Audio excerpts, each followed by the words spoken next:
بەڵێ بەردەوام دەبین دەچینە لای تەوەری یەکەمی بەرنامەکەمان. لە تەوەری یەکەمی بەرنامەکەماندا باس لەوە دەکەین کە سەرۆکی یەکێتی نیشتیمانی کوردستان دروشمی ئەمجارەی یەکێتی نیشتیمانی کوردستان باگشتی و هەروە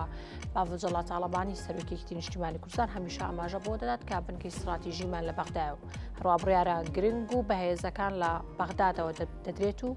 هەروەها باس لەوەش دەکات ئێمە نابینە هاوبەش لەگەڵ لایەنێک کە حکومەت بەلاوازی بەڕێوە ببات. هەمیشە جەخت لەسەر لەوە دەکرێتەوە لەم بانگەشەی هەڵبژاردنەدا بۆ سەقامگیری زیاتر و خزمەتکردنی خەڵکی هەرێمی کوردستان بەگشتی دەبێت ئێمە پێگی خۆمان لە بەغداد بەهێز بکەین. ئێمە بۆ قسەکردن لەسەر ئەم تەوەرە گرنگە میوانداری چالاک شاسوار چاودێری سیاسی دەکەین کە ڕاستەخۆ لا کەرکووکەوە لەگەڵمانە. کاک چالاک سڵاو لەبێ و بەیانی باش. دەمەوێت لەوە دەست پێ بکەم. سەرۆکی یەکێتی نیشتیمانی کوردستان هەمیشە جەخت لەوە دەکاتەوە کە یەکێتی نیشتیمانی کوردستان لە بەردەم قۆناغێکی نوێدایە و لەم قۆناغە نوێدا باز لەوە دەکات کە بنکەی استراتیژیمان لە بەغدایە. پێ دوایە لەم قۆناغە نوێدا ئەگەر یەکێتی نیشتیمانی کوردستان بەهێزتر و بەهێزتر بێ لە بەغدا بتوانێت بە تەواوی خزمەتی خەڵکی هەرێمی کوردستان بکات کە هیچ لایەنێکی تر نەتوانیوە ئەو کارە بکات.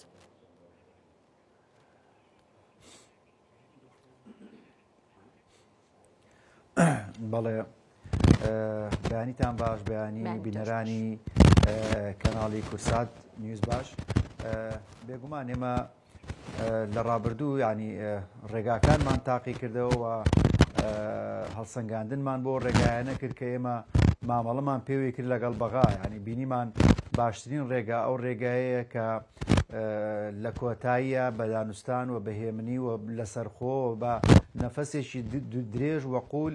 کێشەکانمان لەگەڵ بەغایە چارەسەرکەین. هەمیشە ڕێگاکان تاقیکردنەوەی ڕێگاکان بوو ئەوەیە لە کۆتایی باشترین ڕێگا هەڵبژێری و باشترین وەسیلا هەڵبژێری. یعنی ئێمە ئامانجمان ئەو ڕێگایانە نییە، ئامانجمان ئەوەیە کە کورد و دۆسی کورد و هەرێمی کوردستان بگەینینە ناوچەیەکی ئارام و بیگەینە بەڕی ئەمان وەک بە عەرەبی ئەڵێ. بۆیە وەسیلەکان گرنگ نین، هەدەفەکە گرنگە. هەدەفە گەورەکەی ئێمەش ئەوەیە وەکوتمان خەڵکی کوردستان لەم میحنەتیە ڕزگارکەین لەم جێژاوە لە ململانی چالاک وەکو جەنابەت باسیەکەی کە هەدەفە گەورەکە هەدەفێکی ترە. یعنی پێم خۆشە ئەوە بزانین کە ئێمە وەکو گەلی کورد یاخود وەکو نوێنەرەکانی گەلی کورد کە یەکێتی نیشتیمانی کوردستان لە بەغداد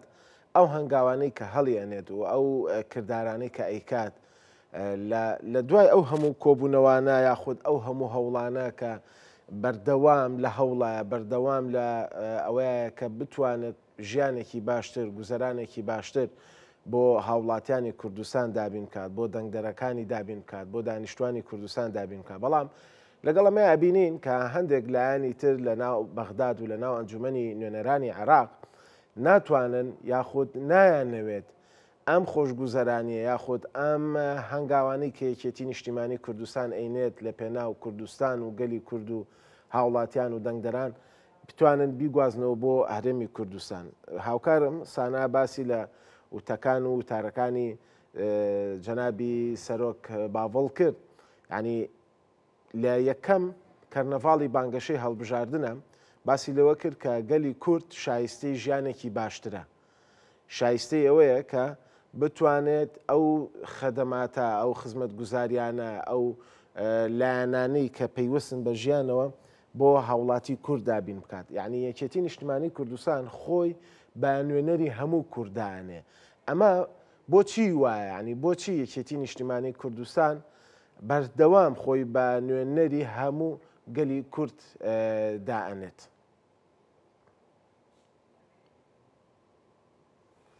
بەڵێ کاک چالاک پرسیارەکە ئەوەیە. بەڵێ لە ڕاستیدا ئێمە گەر بینە بەڵە فەرمو.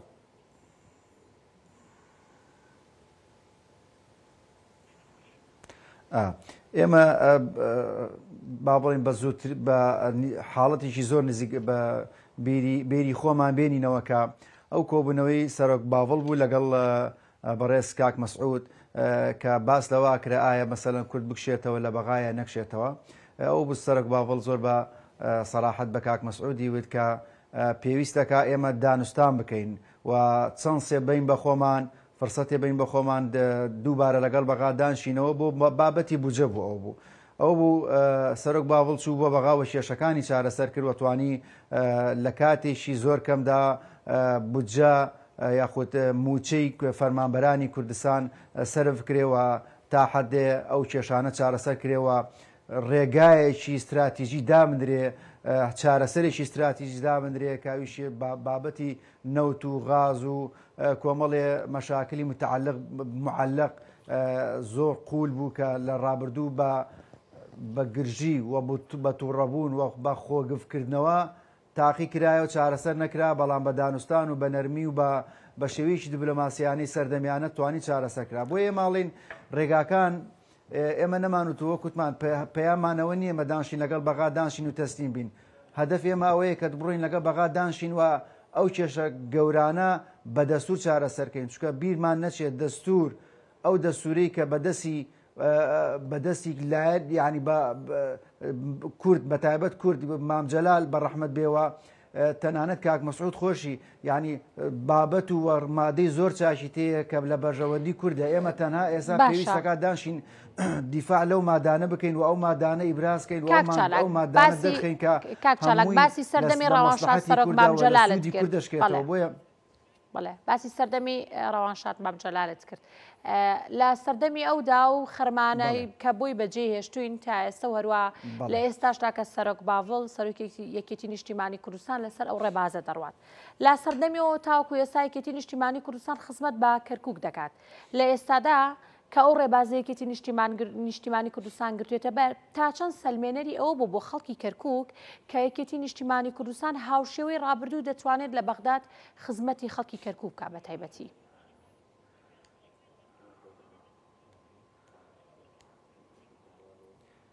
باشە ئێمە لێرە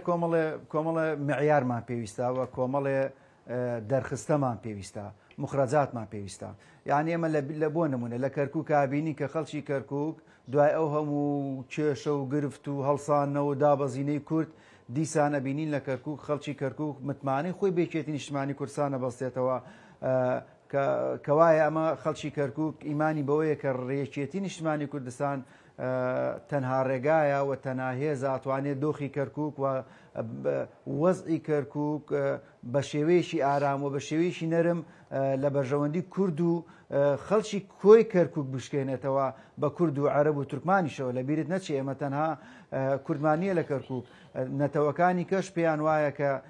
یەکێتی هێزێکی نەرمە و هێزێکی تا حدێ معتەدلە توانرێت دانشێ لەگەڵ یاوە گفتوگۆی خۆیان لەگەڵکەن و مافەکانی خۆیان ئەوەکەن بۆیە وەکوتمان دەستور ئێمە دەستوریەکمانەیە کە بۆ نمونە مادەی 140 تایبەتە بۆ کەرکووک کە ئێمە تەنها پێویستەکە ئێمە داکۆشی بکەین و چۆنەڵی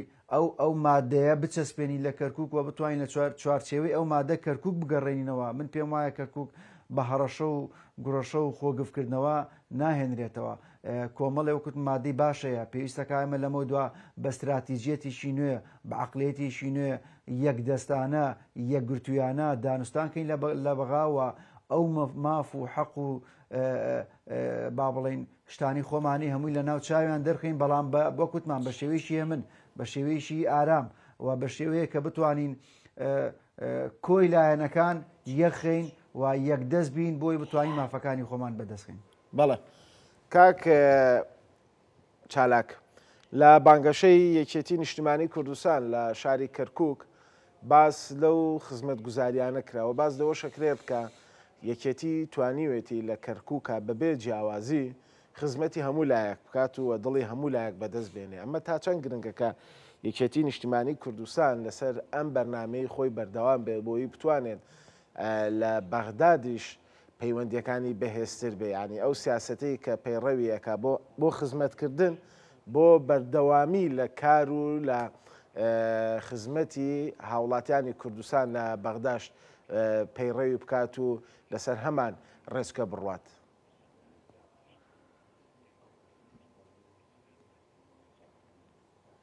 بەڵێ خۆی لە ڕاستیدا ینی کارکردن لە کەرکووک زۆر قورسە معادلەیەکی قورسە تەداخلاتی ئیقلیمی تێیە تەداخلاتی نێوخۆیی تێیە نێودەوڵەتی تێیە بۆیە کارکردن لەم شارەوە با بڵێن بەڕێوەبردننی ئەم شارە کارێکی قورسە. لە ڕابردوو ڕوانشاد مامجەلال هەمیشە ئەیتوانی سەردانی کەرکووکێ کردووە بە هەموو هێز و نەتەوەکان و هەموو لایەنەکانی لە خۆکۆ کردەوە و دڵی هەمویانی ڕازی کردبوو و هەمویانی بەشدار پێ کردبوو لە بەڕێوەبردننی کەرکووک و لە ئیداری کەرکووک. لە دوای نەخۆشکەوتنی مامجەلال هەڵبەت ئێمە تۆزێک کێشەمان توش بوو، بەڵام لە ئێستاە ئەتوانین بڵین لە دوای هەڵبژاردنەکانی پارێزگای کەرکووک دیسان یەکێتی توانێتی لە ئیداری کەرکووک سەرکەوتوانە هەموو هێزەکان، هەموو نەتەوەکان، هەموو لایەنەکان لە خۆ ڕازیکاوە خزمەتگوزاری بگەێنێ بە هەموو گەڕەکەکان بەبێ جیاوازی، گەڕەکە کوردەکان، گەڕەکە عەرەبیەکان، گەڕەکە تورکمانیەکان و لە ماوەی ڕابردوو هەمومان بینیمان چەند پرۆژەیەکی استراتیژی اقتصادی لەم شارە ڕاگەیەنرا. بۆ نمونە کارگەی سیارەیە، پاڵاوگای نەوتە، پاڵاگای نەوتی با بڵێن کۆمپانیا نەوتە جیهانیەکانە وەک BP، یان ئێمە کۆمەڵێک دەستکەوتی گەورەم بۆ کەرکووک لەبەرەوەی کەرکووک لە دۆخی سیاسی ینی ئەوەنە تاسیری زۆر بێزار بوون. ئەوەی بۆ میلەت گرنگە باسی خەڵکی کەرکووکت کرد، ئەوەی بۆ میلەت گرنگە ئەوەیە کە هەمیشە لایەنە پەیوەندیدارەکان و دەسەڵاتدارانی حکوومەت وانەی خزمەت بە وڵاتەکان بەبێ جیاوازی خزمەتی خەڵک و میلەت بکەن. ئەوەی بۆ خەڵکیش میلەتە ئەوەیە، ئەوەی ببوور ئەوەی بۆ میلەت گرنگە ئەوەیە کە بەبێ جیاوازی خزمەتی ئەو خەڵکە بکرێت. یەکێتی نیشتیمانی کوردستان لە ئەزمموی کارکردنیەوە تاوەکو ئێستا هەمیشە بەبێ جیاوازی خزمەتی سەرجەم پێکاتە و لایەنەکانی کردووە لە کەرکووک، هەمیشە مەسەلەی پێکەوەژیانی لە کەرکووک پاراستووە. ئەمە تا چەند سەلمێنەری ئەوە بۆ خەڵکی کەرکووک کە یەکێتی نیشتیمانی کوردستان جگەلەوەی کە لە ناوخۆی هەرێمی کوردستان پشت و پەنایەکە گەر بچێتە بەختاش بە هەمان شێوە پشت و قەڵا و ئەروە پەنایەک دەبێت بۆ خەڵکی کەرکووک بەگشتی.